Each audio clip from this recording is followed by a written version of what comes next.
नमस्कार। आज हम कंसेप्ट्स ऑफ इथोलॉजी की बात करेंगे। इथोलॉजी की अनेक कंसेप्ट्स होती हैं, उसके बारे में हम बात करने से पहले हम ये जान लें कि इथोलॉजी क्या होती है। तो इथोलॉजी प्राणियों के व्यवहार के वैज्ञानिक अध्ययन को हम इथोलॉजी कहते हैं। अब व्यवहार क्या होता है? तो व्यवहार कोई भी प्राणी जो होता है वो अपने वातावरण के प्रति या अपनी ही जाति के अन्य सदस्यों के प्रति जो भी अनुक्रिया या प्रतिक्रिया व्यक्त करता है उसको हम व्यवहार कहते हैं। जब भी किसी भी जंतु के या किसी भी जीव के चारों ओर के वातावरण में कोई परिवर्तन होता है, वो एक उद्दीपन के रूप में कार्य करता है। उस उद्दीपन के फलस्वरूप जंतु जाकर के और उसके प्रति प्रतिक्रिया व्यक्त करता है, जिसको हम जाकर के और व्यवहार कहते हैं। तो व्यवहारों के वैज्ञानिक अध्ययन को ही हम इथोलॉजी कहते हैं। इथोलॉजी की अनेक कंसेप्ट हैं, जिसमें सबसे पहली कंसेप्ट आती है concept of fixed action pattern, यानी स्थायी क्रियाक्रम की अवधारणा। स्थायी क्रियाक्रम की अवधारणा या स्थायी क्रियाक्रम क्या होता है? तो स्थायी क्रियाक्रम यह एक प्रकार का इन्नेट या इंस्टिंक्टिव या जन्मजात व्यवहार जो किसी जाति विशेष के जीवों में स्थायी प्रकार का एवं रूट प्रकार की प्रेरक क्रियाओं का कोऑर्डिनेटेड क्रम होता है। इसी को हम स्थायी क्रियाक्रम कहते हैं। अब जैसा हम कह रहे हैं कि ये सहज अर्थात जन्मजात होता है, तो जन्मजात व्यवहार वे व्यवहार होते हैं जो किसी भी जाति के जीवों के द्वारा उनके जन्म के समय से उनमें उपस्थित होते हैं और उसमें उनके अनुभव का कोई प्रभाव नहीं होता। वो जन्म के समय से ही इस प्रकार के व्यवहार व्यक्त करना चालू करेंगे। उस जाति के सभी जीव इस प्रकार के व्यवहार को व्यक्त करेंगे और उनके अनुभव का इस प्रकार के व्यवहारों पे कोई फर्क नहीं पड़ता। जिसके विपरीत दूसरे प्रकार के जो व्यवहार होते हैं उनको हम एक्वायर्ड बिहेवियर कहते हैं, जो लर्निंग के फलस्वरूप या कोई भी जीव होता है वो अपने अनुभव के परिणाम स्वरूप उनको सीखता है और जैसे जैसे उसके अनुभव में निखार आता है या अनुभव से ज़्यादा अनुभव होते हैं उसके अनुसार उसके उस लर्न बिहेवियर में परिवर्तन होता रहता है। तो ऐसे व्यवहारों को हम अर्जित व्यवहार कहते हैं।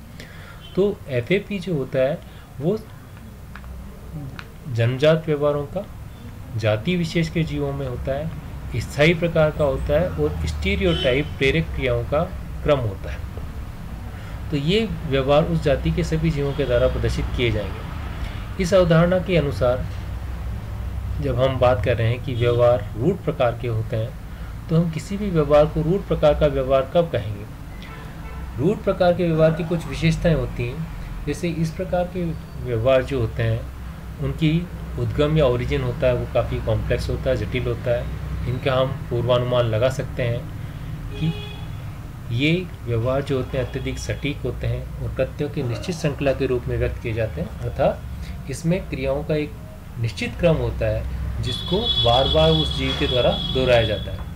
इन व्यवहारों की अभिव्यक्ति के ऊपर उस जीव के अनुभव या एक्सपीरियंस का कोई प्रभाव नहीं पड़ता। ये व्यवहार जाति विशिष्ट होते हैं और ये जितने भी व्यवहार होते हैं इनके लिए स्टिमुलस डिपेंडेंट होते हैं, यानी इनके प्रारंभ करने के लिए, इनके उद्गम के लिए एक प्रकार के उद्दीपन का होना आवश्यक है। रूट प्रकार के व्यवहारों के अंदर हम टैक्सेस को यानी अनुचलन को, प्रतिवर्ती क्रियाओं को, लर्निंग को और अन्य जन्मजात या सहज प्रकार के व्यवहारों को शामिल करते हैं।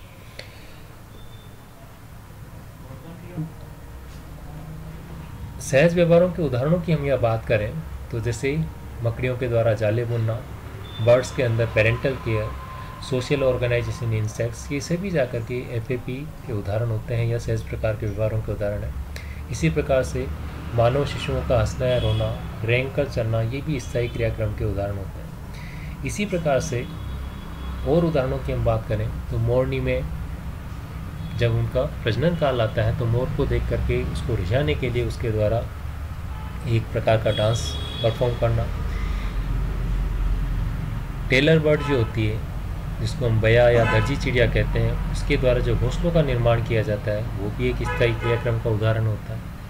तो ये वो सारे व्यवहार होते हैं जिनको जंतु जन्म के समय से व्यक्त करता है। यदि इन जीवों को जन्म के समय से ही लेकर के अपने जाति के दूसरे सदस्यों से यदि हम अलग भी रख दें तो ये जंतु उस व्यवहार को बिना किसी अंतर के उसी प्रकार से प्रदर्शित करेंगे जिस प्रकार से उस जाति के अन्य सदस्य प्रदर्शित कर रहे होते हैं। जैसे मैंने बताया कि टेलर बर्ड है, यदि उसके बच्चों को अलग भी रखा जाए तो उसी प्रकार के एक जटिल घोंसले और एक सुंदर घोंसले का निर्माण करेगी जैसे उस जाति के अन्य सदस्यों के द्वारा किया जा रहा है।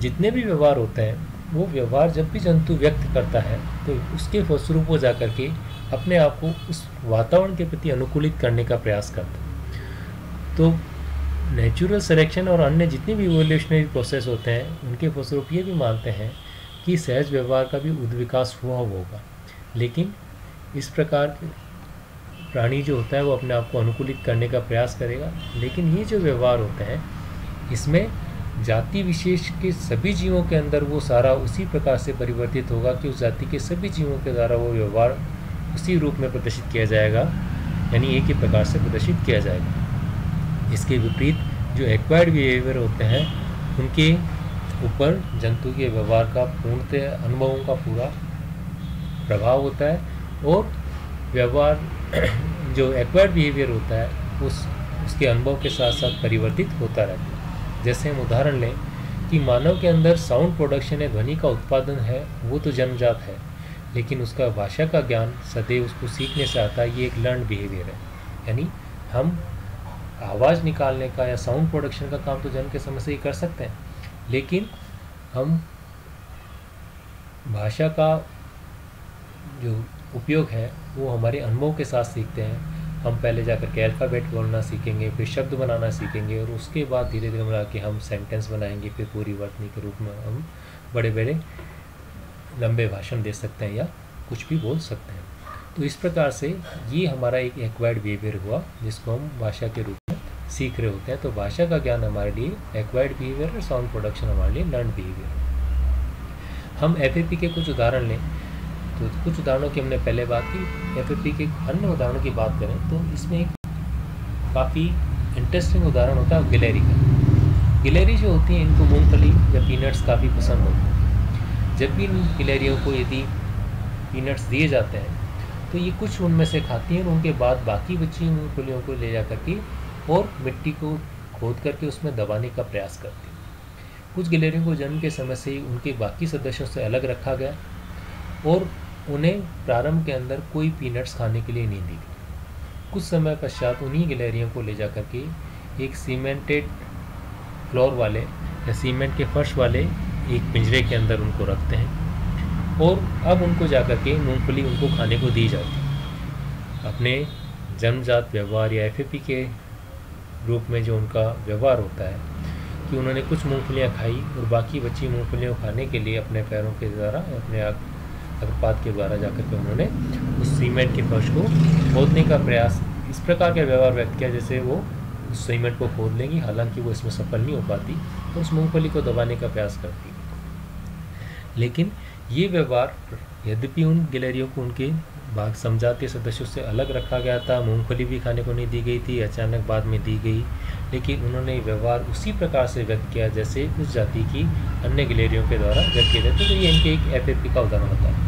इसी प्रकार दूसरा उदाहरण ग्रे लेग गूज में देखा जा सकता है। ये जो पक्षी होते हैं ये सामान्यतः क्या होते हैं, मैदानी भागों के अंदर अपने अंडे देते हैं और जब भी किसी प्राकृतिक आवास में प्राकृतिक अवस्था में ये रहते हैं तो ये एफएपी के रूप में एक विशेष प्रकार अपने अंडों को अपने घोंसले में वापस लाने का प्रयास करते हैं। वो एक इसमें एफएपी का उदाहरण होता है। इससे हम देखते हैं कि कई बार जब ये ग्रे लेग गूज इनका अंडा इनके उस घोंसले से लुढ़क करके ये भी दूर चला जाता है तो सबसे पहले ये पक्षी क्या करता है, अपनी गर्दन को ऊंचा करके उस अंडे को देखने का प्रयास करता है। अब उस अंडे को वापस अपने घोंसले में लाने के लिए इनका जो व्यवहार होता है वो एफएपी का उदाहरण होता है कि ये जाकर के आगे बढ़ते हैं और अपनी चोंच को उस अंडे के अग्रभाग की तरफ टच करते हैं और अब उसको गर्दन को इस प्रकार से आगे से पीछे की तरफ यानी मोड़ना प्रारंभ करेंगे जैसे इसमें दिख रहा है। तो ये बार बार इसको करेंगे और पीछे टर्न करते हुए उस अंडे को वापस उस घोंसले में लाएंगे। तो ये इस प्रकार से इनमें एफएपी का उदाहरण होता है। लॉरेंस का ये मानना था कि जब भी कोई जंतु एफएपी का अभिव्यक्ति करता है तो उस समय ये मानता है कि वो किसी टेंशन को रिलीज कर रहा है या तनाव से मुक्ति पाने का प्रयास कर रहा है, जिसको उन्होंने इनवेक्टिव रिलीज कहा था। इसके लिए उदाहरण के रूप में उन्होंने बताया कि कैनरी हैन जो होती हैं उसका जब रिप्रोडक्टिव सीजन आता है, वो जब भी इनका प्रजनन काल आता है पक्षियों का, तो घोंसला बनाने का प्रयास करती हैं। तो पिंजरे में वो घोंसला बनाने की विशिष्ट सामग्री से जाकर के अपना घोंसला बनाने का प्रयास करेंगी। अब कैनरी हैन को एक पिंजरे में रखा गया जब उनका प्रजनन काल आया और उनको घोंसला बनाने के लिए कोई विशिष्ट सामग्री उपलब्ध नहीं कराई गई। तो ऐसे समय में उन कैनरी हैन को देखा जाता है कि पिंजरे के एक कोने से दूसरे कोने की ओर जाती और अपने ही पंखों को अपनी चोंच में पकड़ के एक कोने से दूसरे कोने में जाकर के उन पंखों को छोड़ देती हैं। फिर उस पहले वाले कोने एक दूसरी साइड में जाएंगी, फिर अपने पंखों को दबाएंगी, ला करके पहले कोने में छोड़ देती। तो इस उन्हें ये प्रतीत अनुभव होता है कि जैसे वो घोंसला बनाने के लिए सामग्री को ला करके इकट्ठा कर रही हैं, जबकि वास्तव में उनके द्वारा कोई सामग्री इकट्ठी नहीं की गई। तो वो एफएपी को अभिव्यक्त करके उस टेंशन को कि घोंसला बनाना है, उसकी तनाव से मुक्ति पा रहे होते हैं। तो इसको लॉरेंस ने इन वैक्यूम रिलीज कहा था कि एफएपी को अभिव्यक्त करते हुए जंतु जा करके और अपनी टेंशन को रिलीज कर रहा होता है। एफएपी के बारे में ये माना जाता है कि एफएपी के ऊपर इवोल्यूशनरी फोर्सेस का इतना ज़्यादा प्रभाव नहीं पड़ता। एक बार यदि किसी जाति के अंदर ऐसे लक्षण उत्पन्न हो जाए तो ये अनवरत रूप से उस जाति के सभी सदस्यों के द्वारा प्रदर्शित किए जाते हैं। जैसे इसमें एक उदाहरण होता है लंबी पूंछ वाले बंदरों का। लंबी पूंछ वाले वानर जब भी चलते हैं तो अब दौड़ते समय अपनी पूंछ को दाएं बाएं घुमा करके और अपना संतुलन बनाने का प्रयास करते हैं। ये तभी संभव हो पाता है जब उनकी पूंछ लंबी होती है। ऐसा माना गया कि लंबी पूंछ वाले वानरों से ही छोटी पूंछ वाले वानरों का उद्विकास हुआ और उन छोटी पूंछ वाले वानरों के अंदर या मंकीज़ के अंदर भी ये देखा जाता है कि वो अपनी पूंछ को दौड़ते समय उसी प्रकार से हिलाते हैं जिस प्रकार से लंबी पूंछ वाले वानर हिलाते हैं। और उन्हें ये अनुभव वो ऐसा मानते हैं कि वो इसको हिला करके अपना संतुलन बनाने का प्रयास कर रहे हैं, जबकि वास्तव में इस छोटी पूंछ का उस संतुलन बनाने के अंदर ऐसा कोई विशेष योगदान नहीं होता। तो ये इसलिए हो रहा है क्योंकि उस जाति के अंदर ये पूंछ से संतुलन बनाने का लक्षण एक बार उत्पन्न हो गया था। तो ये अनवरत रूप से उस जाति के सभी सदस्यों के अंदर व्यक्त किया जाता रहेगा। तो इसी को हम एफएपी कहते हैं कि जब भी कोई भी ऐसा कोई सहज या जन्मजात व्यवहार, जिसको हम इंस्टिंक्टिव बिहेवियर भी बोल सकते हैं, इनेट बिहेवियर भी बोल सकते हैं, इनबॉर्न बिहेवियर बोलते हैं, तो ऐसा व्यवहार जो जाति विशेष के सभी जीवों के अंदर या जाति विशेष के जीवों में स्थायी एवं स्टीरियोटाइप यानी रूढ़ प्रकार की कोऑर्डिनेटेड प्रेरक क्रियाओं का क्रम होता है, उसको हम स्थायी क्रियाक्रम कहते हैं। और यही स्थायी क्रियाक्रम की अवधारणा है।